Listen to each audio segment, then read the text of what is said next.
ఎక్కడో రాళ్లగుట్టల్లో మహానగరం మొలుస్తుందని ఎవరు మాత్రం ఊహిస్తారు, సాహసిస్తారు. ఓ దార్శనికుడు 25 ఏళ్ల నాడే భవిష్యత్తుని చూశాడు. మాదాపూర్ని సృష్టించాడు. జంట నగరాలకు తోడుగా సైబరాబాదుని కలిపాడు.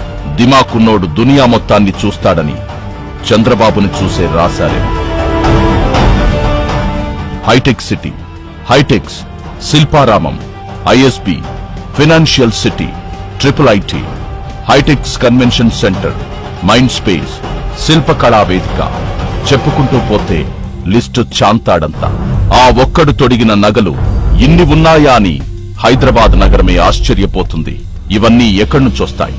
పావలా బిళ్లంత సిటీని 100లా ఆవిష్కరించడం వల్ల, 100% విస్తరించడం వల్ల. హైటెక్ సిటీ కడతా అన్నప్పుడు నవ్విన బోళ్లే తప్ప సహకరించిన చేతుల్లేవు. హైదరాబాద్ కోసం రింగ్ రోడ్ కావాలంటూ ప్రపోజల్ తయారు చేయించినప్పుడు అర్థం కాని వాళ్లే తప్ప అవును అని సమర్థించిన వాళ్లు తక్కువ. విమానాశ్రయం ఊరి బయట ఉండాలి, అదే ఊరును బయటికి తీసుకెళ్తుంది అని భవిష్యత్ చెప్పినప్పుడు భరించలేకపోయారు చాలా మంది. ఇవన్నీ చంద్రబాబు చరిత్రలో కొన్ని పేజీలు. మరిప్పుడు ఏమైంది? హైటెక్ సిటీ అంటే కాంక్రీట్ కట్టడం కాదు, ఆదాయానికి ఐకానిక్ సింబల్. అదే లేకపోతే సైబరాబాద్ ఎక్కడా? హైదరాబాద్ కి లక్షల కోట్ల ఆదాయం ఎక్కడి నుంచొచ్చేది? వడ్డానం లాంటి రింగ్ రోడ్డు లేకపోతే తన రోడ్డు గోతుల్లో తనే పడి హైదరాబాద్ ఎప్పుడో కప్పడిపోయేది. శంషాబాద్ రెక్కలు తొడిగాకే హైదరాబాద్ ఎగరడం మొదలైంది. ఇదంతా ఓ రూపశిల్పి చెక్కిన శిల్పంలో ఓ కోణం. కేవలం 9 ఏళ్లలో సైబరాబాద్ లాంటి అత్యుత్తమ నగరాన్ని సృష్టించిన విజన్. మరి పాత నగరానికి అన్ని హంగులు అద్దాల్సినప్పుడు కొత్తగా పుట్టుకొస్తున్న అమరావతికి ఇంకెన్ని సొబగులుండాలి? ఏపీ లాంటి మహోన్నత జాతిని నడిపించాలంటే ఇంకెంత సామర్థ్యం ఉండాలి?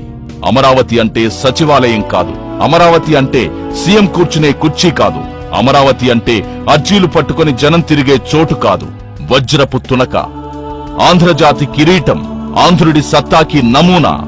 రాబోయేది నా జమానా అని చాటి చెప్పే ఆర్థిక కేంద్రం. ఆంధ్రుల్లాంటి అత్యున్నత జాతి ఆలోచనలకి తగ్గట్టుగా ఆదాయాన్ని ఆర్జించే సత్తువా సత్తా కావాలంటే అమరావతి భారీతనం ఏ స్థాయిలో ఉండాలి? మనలో కొందరు మాత్రం అమరావతిని దెబ్బతీసేందుకు కుట్రలను పుస్తకాలుగా వదులుతున్నారు. ఆంధ్రజాతిపై పగబట్టిన ఢిల్లీ మూకల చేతిలో ఆయుధాలవుతున్నారు. శత్రువు దండయాత్రకి ద్వారాలు తెరిచిన ఇంటి దొంగలు నలిగిపోయారే తప్ప నిలబడిన చరిత్ర లేదెక్కడా.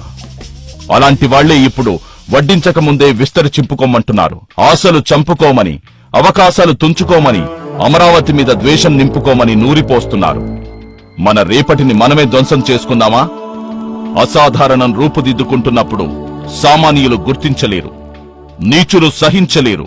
కాని అదే అద్భుతం నీ కళ్ల ముందుకొచ్చాక ఇక ఎవరి గుర్తింపు అక్కర్లేదు.